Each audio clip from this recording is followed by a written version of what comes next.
I started off by thanking the Parliament, Goa's Parliament, for including us in their program and coming to see us. I now want to thank them for what they've given to us today. The information and the interactions that we've had have been very positive, and we thank them very much. They've taken us through the vision, the objectives, the evolution, the aims of the ECOWAS and its Parliament.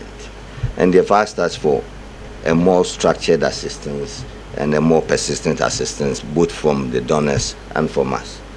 I just want to assure them that in the context of what nations have said to the United Nations, the Secretary General, the UN you find here is restructured and realigned.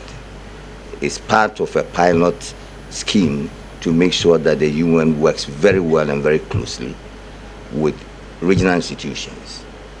As if we needed to be reminded, we know the benefits of it by working with Ambassador Babatunde. We know what that has given us, and therefore we welcome you and the opportunity for such a.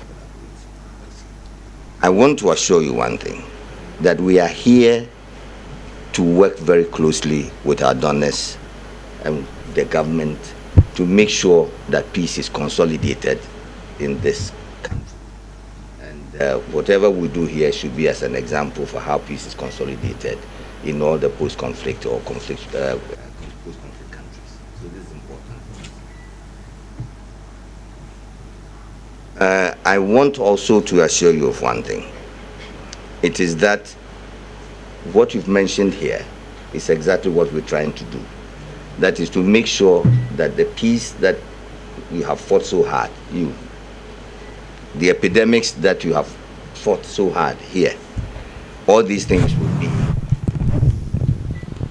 things of the past. And that we work through our programs, through you all, through the donors, to ensure that the government program, which it calls Pro-Poor Agenda for Prosperity and Development, becomes a reality.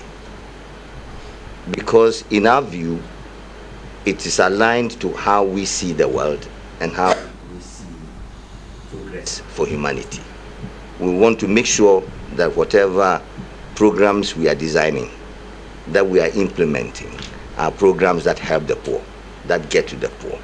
I saw the President yesterday and reaffirmed this to him, that it is our intention to make sure that we touch the poor by working with the government, by making sure that the poor who tell us that they have received help, that their standard of living has improved, and not government officials. It's very important for us. So this is what we're going to do. With the question of women, I think I want to emphasize one thing, because my colleague mentioned this and it's important to us. The idea of having women fully integrated in our political, economic, and social decision making is a laudable one and should be the vision that we should all want to achieve. Various methods can be used, it is true.